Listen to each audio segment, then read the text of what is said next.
বিসমিল্লাহির রহমানির রহিম। আসসালামু আলাইকুম। কেমন আছেন আপনারা সবাই? আলহামদুলিল্লাহ, আমিও ভালো আছি। আজকে আপনাদের মাঝে আমি নিয়ে আসছি মুসুরি ডালের রান্নার রেসিপি। তো আমি মুসুর ডালটাকে আজকে ভুনা করে আপনাদেরকে দেখাবো, একটু ঘন করে। এখানে আমি 200 গ্রাম হবে মুসুরি ডাল আমি এভাবে ভালো করে ধুয়ে এরকম পরিষ্কার করে একটু ভিজিয়ে রেখেছি, প্রায় 10 থেকে 15 মিনিট হবে। আর এখানে লাগবে লবণ পরিমাণ মতন, হলুদের গুঁড়ো, লাল মরিচের গুঁড়ো, এখানে লাগবে শুকনো মরিচ দুটো, একটি দারুচিনি, দুটো তেজপাতা, আদা রসুন বাটা আধা চামচ পরিমাণ ধনিয়ার গুঁড়ো, আধা চামচ পরিমাণ জিরার গুঁড়ো, দুটো লেবুর পাতা লাগবে কাঁচামরিচ, শুকনো মরিচ। আর লাগবে এখানে একটু টমেটো নিয়ে নিয়েছি, এরকম কেটে ছোট করে গুটি করে কেটে নিয়েছি। টমেটো একটার অর্ধেক নিয়েছি আমি। আর লাগবে পেঁয়াজ কুচি, রসুন কুচি এবং ধনিয়া পাতা। তাহলে চলুন আমরা মূল রান্নায় চলে যাই। এখন আমি চুলার কাছে চলে আসছি। এখন জালটি জ্বালিয়ে দিব। বিসমিল্লাহির রহমানির রহিম। আমি জালটি জ্বালিয়ে দিলাম। এখন প্রথমে আমি অল্প করে তেল দিয়ে নিব।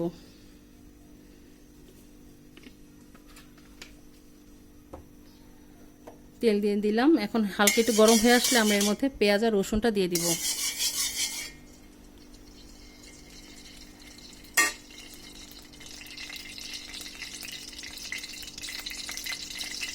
প্রথমে আমি যে শুকনো মরিচ দুটো আছে সেটাকে প্রথমে দিয়ে নিলাম। বিসমিল্লাহির রহমানির রহিম। ওকে, একটু নেড়ে দিলাম। এখন আমি পেঁয়াজ কুচি আর রসুন কুচিগুলো দিয়ে দিব। বিসমিল্লাহির রহমানির রহিম।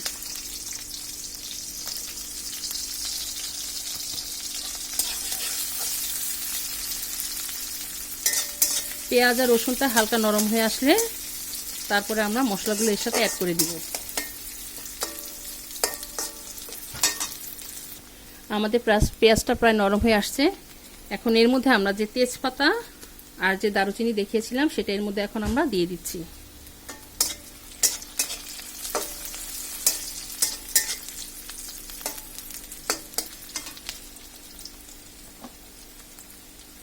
এখন আমি সামান্য পরিমাণ পানি দিয়ে দিব এর মধ্যে।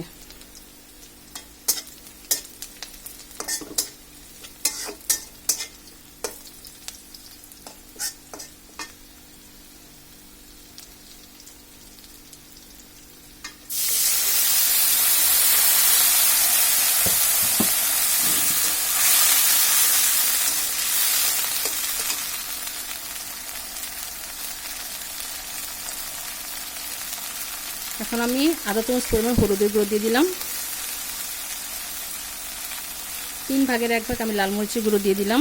আপনারা চাইলে লাল মরিচটা নাও দিতে পারেন, দিলে একটু ভালো লাগে।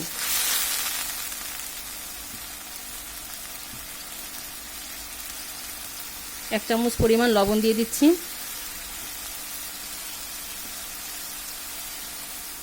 দিয়ে দেবো আদা রসুন বাটা আর ধনিয়ার গুঁড়ো। জিরার গুঁড়োটা আমরা পরে দেব।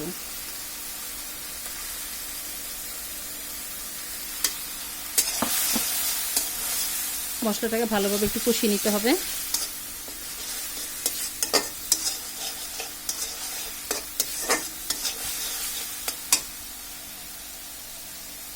আমাদের মশলাটা প্রায় কষানো হয়ে গিয়েছে। এখন আমরা যে ডালটা ধুয়ে রেখেছিলাম সেটা এর মধ্যে এখন দিয়ে দিব।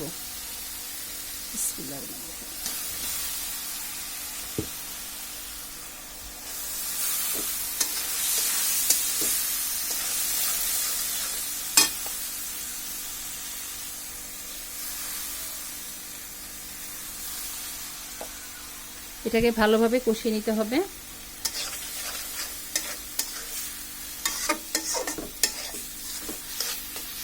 অনেকে ডাল মাখিয়ে রান্না বসায়, ভালোভাবে মাখিয়েও দেওয়া যায়।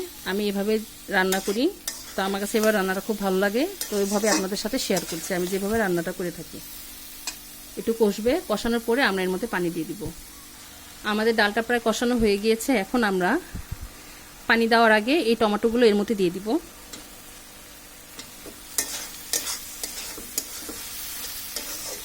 আর কাঁচামরিচগুলোও দিয়ে দিব। ধনিয়া পাতাটা সবার শেষে দিব। আমরা দিয়ে দিলাম।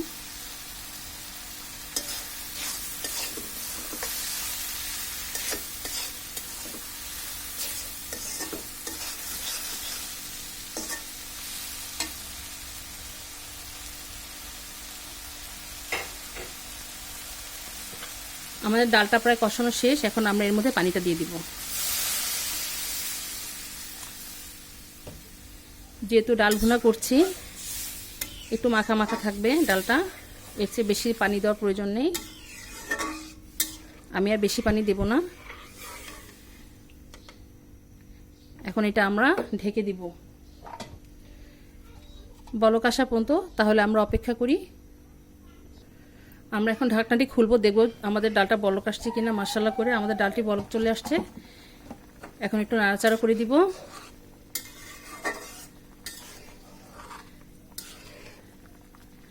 এখন আমরা এটা যেন ফুটে যায় অতি তাড়াতাড়ি, সেজন্য আমরা মিডিয়াম আঁচে এটাকে রান্না করে নেব। এখন আমরা তাহলে মিডিয়াম আঁচ করে দিই, জালটা মিডিয়াম আঁচে থাকবে।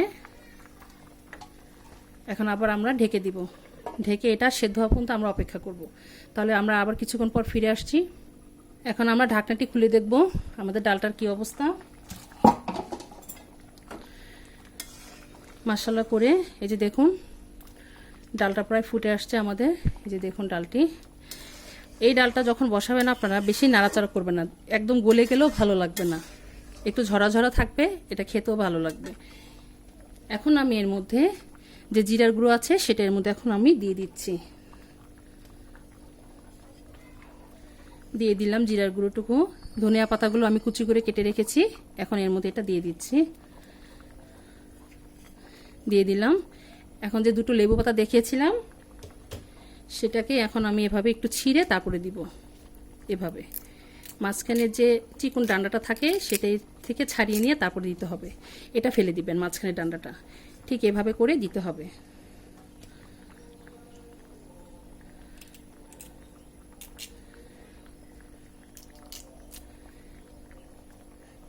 লেবুর পাতা যদি থাকে তাহলে দেবেন, যদি না থাকে না দিলেও চলবে। লেবু পাতাটা দিলে এটা গ্রানে রান্নার যে ডালটা হয় সেই ডালটা খেতে অনেক ভালো লাগে। লেবু পাতা গ্রানটা অন্যরকম টেস্টটা বাড়িয়ে দেয়। আর কিছুক্ষণ রান্না করব, আর 5 মিনিট রেখে তারপর আমরা এটাকে নামিয়ে ফেলবো। এখন আমরা এটাকে একটু ঢেকে দিই, ঢেকে 5 মিনিট অপেক্ষা করি। আমাদের 5 মিনিট হয়ে গিয়েছে। এখন আমরা আবার ঢাকনাটা খুলবো। এখন আবার হালকা একটু নেড়ে চেড়ে দিচ্ছি। এই যে দেখুন ঘন হয়ে আসছে, এটা নামানোর পর আরও ঘন হয়ে যাবে। তো এই পর্যায়ে এখন আমি আর রান্না করব না, এটা রান্না প্রায় কমপ্লিট। তাহলে চুলাটা বন্ধ করে দিই। তৈরি হয়ে গেল আমাদের মজাদার ডাল ভুনার রেসিপি। মাশাআল্লাহ আলহামদুলিল্লাহ, দেখুন দেখতে কত ভালো লাগছে, এটা খেতেও ভীষণ মজা। এই ডালটা যে তৈরি করেছি এটা আপনারা সাদা রুটির সাথে, সাদা ভাতের সাথে, পরোটার সাথেও এটা খেতে পারবেন, অনেকটাই মজা। আপনারা অবশ্যই আমার রেসিপিটা একবার হলো ট্রাই করবেন, ইনশাল্লাহ আপনাদেরটাও আরও ভালো হবে। ডাল তো আমরা সবভাবেই রান্না করি, পাতলা করে রান্না করি, মাখিয়ে রান্না করি, যে যেভাবে রান্না করতে পারি। তো আমি যেভাবে রান্না করি এভাবে আপনাদের কাছে আমি রান্না করে দেখিয়েছি। তো আমার রেসিপিটা আপনাদের কাছে কেমন লেগেছে অবশ্যই আমাদেরকে কমেন্ট করে জানাবেন, আর আমার জন্য দোয়া করবেন আমি যেন আপনাদের মাঝে আরও নতুন নতুন রেসিপি নিয়ে আসতে পারি। তো আজ এই পর্যন্তই। আপনারা যে যেখানে আছেন ভালো থাকেন, সুস্থ থাকেন। আল্লাহ হাফেজ।